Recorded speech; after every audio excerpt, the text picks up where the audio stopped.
Welcome to the Dairy Raid.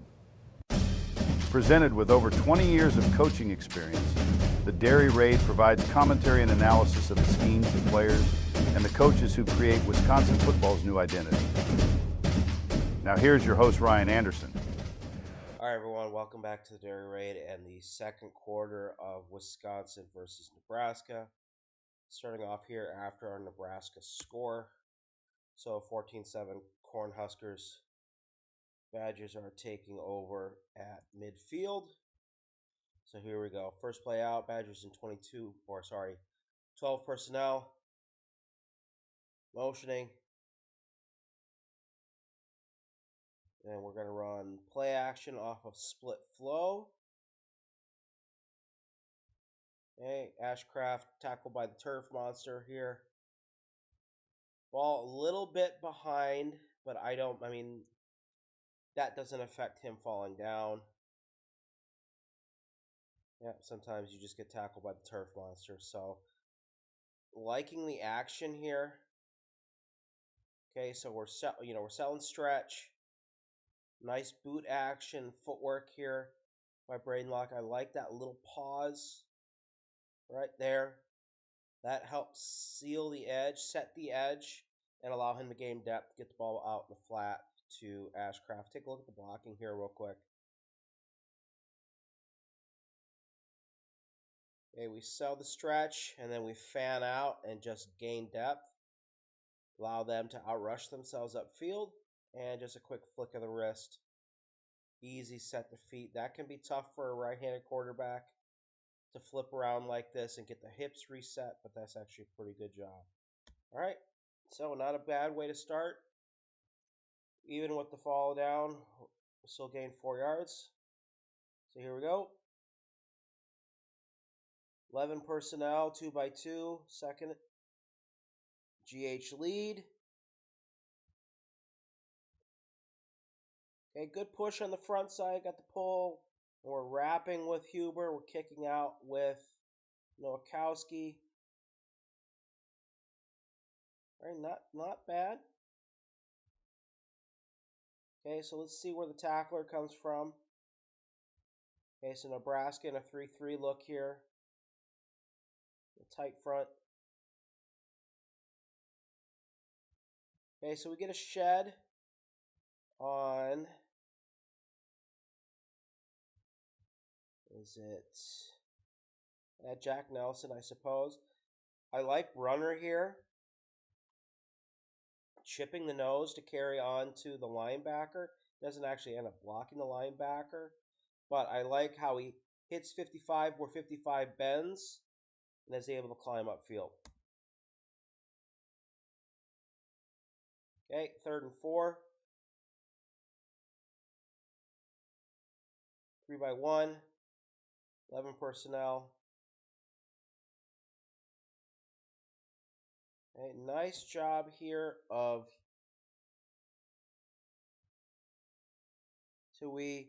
just keep on track. And what I mean by that, we're going to look at the end zone angle here.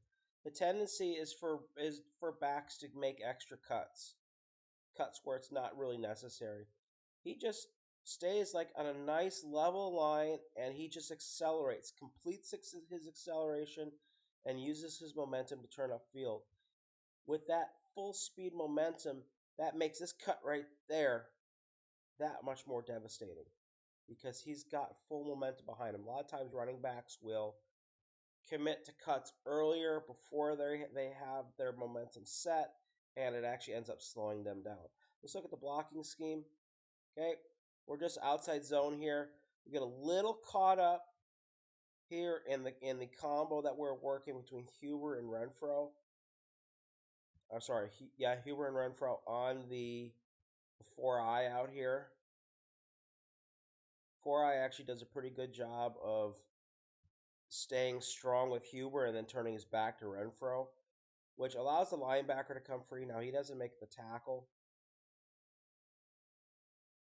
but not bad job there. All right, so 1st and 10. Moving the ball. Okay, 2x2. And we get a false start. 1st and 15. Can't have nice things. All right. 2x2. 12 personnel. Okay, with Jackson Aker in as an H-back in the slot, motioning, split flow. Okay, little too aggressive with the cutback here by Tui from the wide angle, but let's take a look. And really don't like the placement of this camera. So split. Yeah, I mean, bang it right there behind him. A little too aggressive getting outside. I think Jackson Aker did a pretty decent job of the initial pop. I mean, you'd like to see from a former fullback, he pops and he keeps running with his feet. So everyone's begging for him to play fullback more. Maybe that's why he's not. But Tui Walker should just plant his left foot here and just accelerate right at the umpire. But instead, he decides to make his job more difficult than it needs to. Okay, here we go. 3x1 look.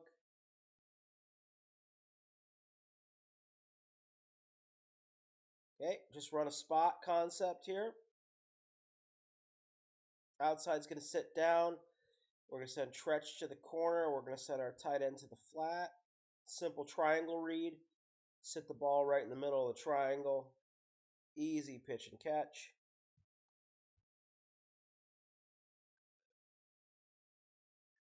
And first, or nice pickup there. So 3rd and 7.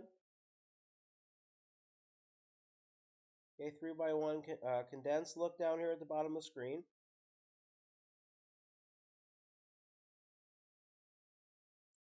Okay, little shoot route, quick slant, whatever you want to call it. Okay, and using the fact that Tretch can be bullied on the offensive on the line of scrimmage to his advantage, you let him get pushed, and that actually sets up basically a pick. So that allows Nowakowski to slow down, get in front of him, all by design, stick the ball in behind, hoping to get some run after the catch. Now we're peeking top of the screen. That's locked down. So we're not taking that. And then we'll be working the quick route underneath to the dig, to the post. And I don't say it's a bad idea here to go to Tretch. And we pick up some yards. Puts us in 4th and 3. Where we unfortunately... Or no, we actually make this field goal, don't we? Okay, yep, okay, there we go. Actually make a field goal. Isn't that great? All right, so not a bad drive. You know, early in this game, the Badgers were consistent, and that's what I like seeing. All right, so next drive. Starting at the 3-yard line. Starting at 3x1. Condensed. In 12 personnel. Seeing a lot of 12 personnel in this game. Okay, cut back on the inside zone. Bang it to the sideline. This is a pretty good job here of just feeling the flow and just putting a foot in the ground and accelerating. Okay, the end zone look. See how these block combos set up. Okay, good job, Jack Nelson. I like here him and Nowakowski just climbing up, getting to the second level, getting good hands. Okay, and that's what helps springs it to the outside. Okay, cut back is always there in the inside zone if you look for it. All right, 2nd and 3. Okay, 2x2.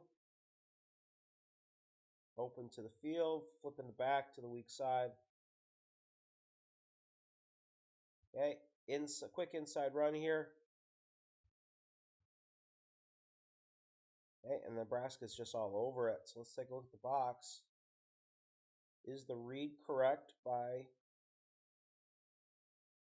Braden Locke? We're making an adjustment. We're making a call. Okay. Yep. I mean, look where his eyes are. What we just do is Nowakowski loses his battle here. Okay, running outside zone this time. Or more mid-zone, I guess I would call it. And what he needs, Nowakowski needs a cut 44-48. And I think he's maybe worried about that with where Jack Nelson's his left arm is. But that ends up allowing 48 to just scrape down the line, and he's able to take this out. Now you can see Braden's communicating. I think let's go back to the wide angle. I think there should have been an RPO on this that we missed at the top of the screen. Why, is that Chris Brooks?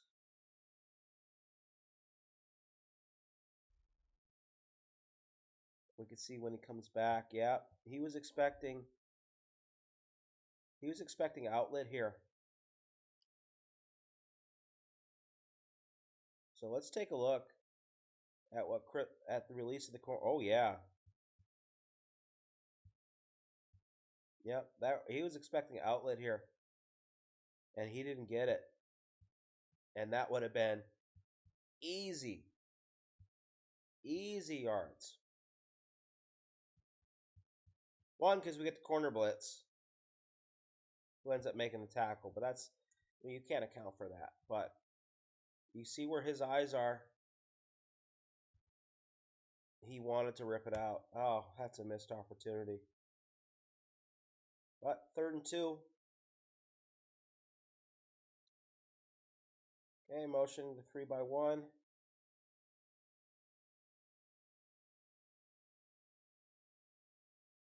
Really nice patience here by Braden. Okay, so let's look at the route progression.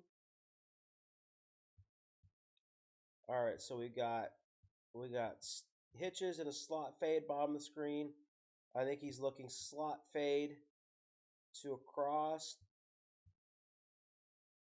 and then coming back to the burst corner.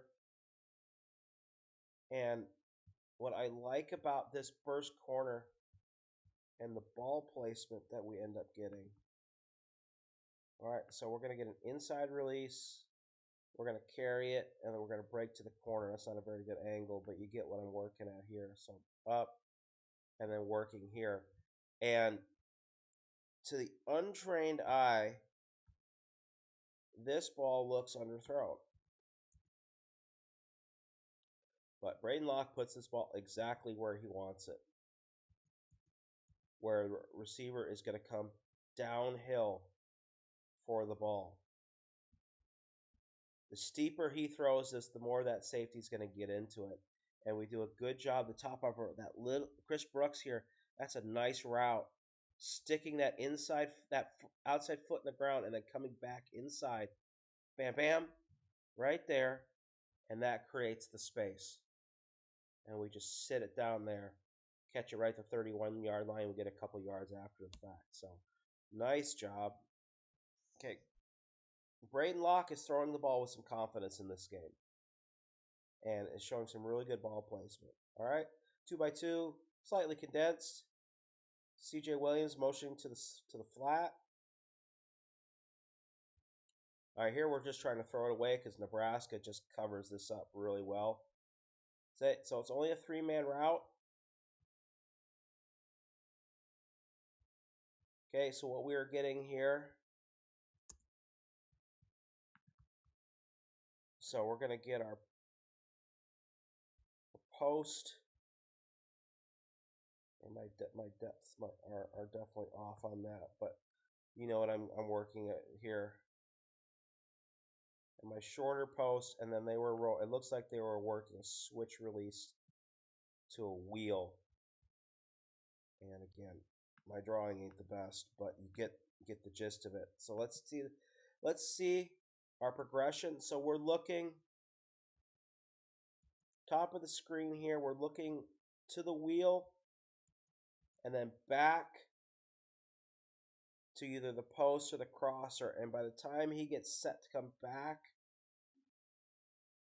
to Tretch, who's there, it's going to be a tough throw because there's a linebacker sitting right in the middle of the field, or safety, excuse me. And unfortunately, when we get to that point, we just have to throw it away because we're getting pressure.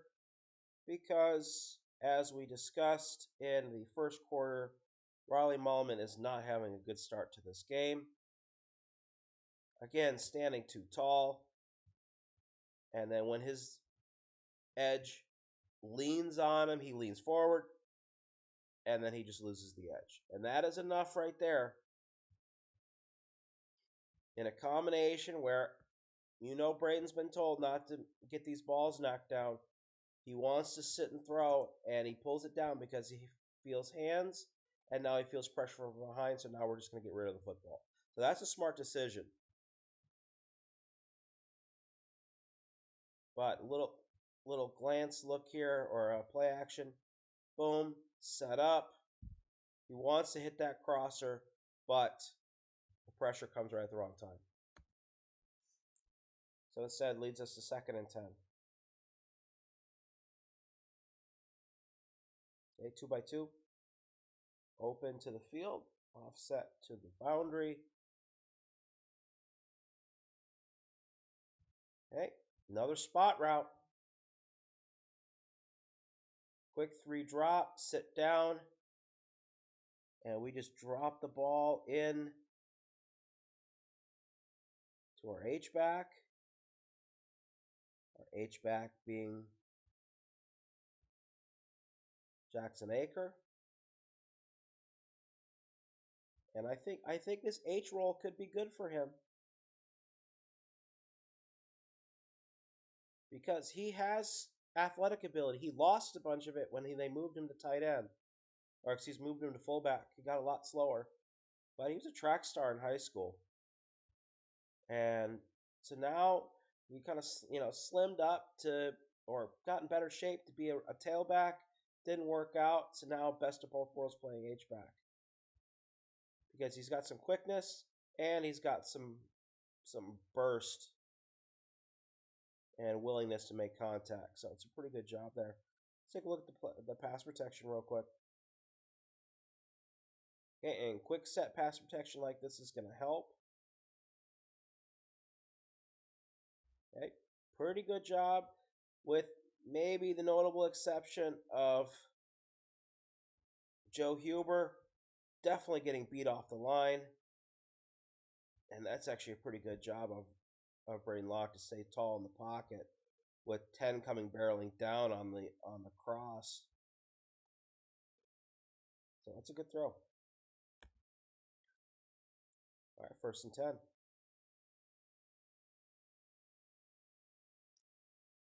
Okay, 12 personnel again. Motion, jet sweep. Haven't seen this in a while. There we go, Tretch.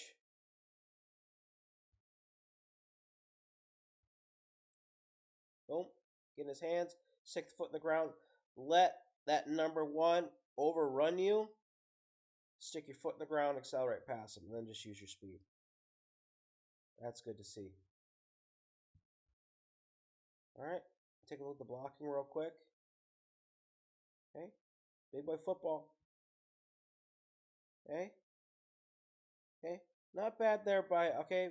I dog on Riley Mullman, and I've done it for a season and almost 2 full seasons. But he gets his big body out there, and he makes contact with somebody twice, and that springs this for an extra 10 yards. So, credit where credit's due. 1st and 10. Again, another good drive. 2 by 2. 11 personnel. Just a little G lead. Okay, Darian Dupree getting some tough yards. Good. And he got popped. Take a look at it from the box. He definitely gets popped. but shows some toughness here. Boom. I like seeing that from the kid. All right, 2nd and 5. 2 by 2, excuse me. Okay, play action off the split throw. Throw the back shoulder ball. Oh, that's close. Okay, Braden's got to set his feet. And that's what kills this one. You know, step back, but you throw by planting your back foot, not falling away, and you'll have more accuracy on this. That being said, it's pretty close to being there. It just traveled from one shoulder to the other. Ah, that's close. 3rd and 5.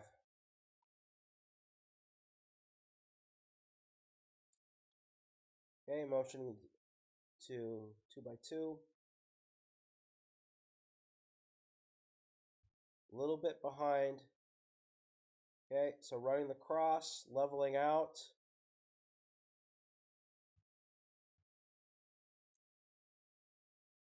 Okay, running the bow concept on the screen. First corner in the flat.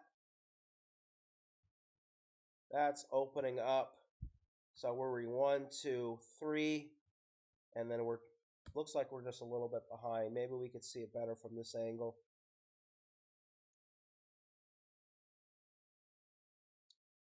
Okay, 1, 2, crosser. Yeah, a little bit behind. And with the defender right there, a little bit behind can become very much behind real quickly. So 4th and 5, which leads to a missed field goal, which leads us to the end of the 2nd quarter. If you'd show me these 2 quarters and the score and the outcome at this point, and then what ends up happening, it's really hard to believe. But the Badgers are looking okay on offense here. We're getting Braden Locke in his element.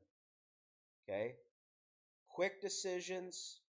Okay? Doesn't mean hurrying, but quick decisions, easy decisions, so we don't have to overthink things, and getting the ball in space. Essentials of the air raid that we have seen in flashes at times of the season, but have not seen consistently. These 2 quarters have been relatively consistent. And we're moving the ball. Nebraska is winning up front, but we're finding other ways to move the ball. It has to continue. And we'll see in the second half how we can do that. All right. So that's it for today. Thank you for watching, and we'll see you next time.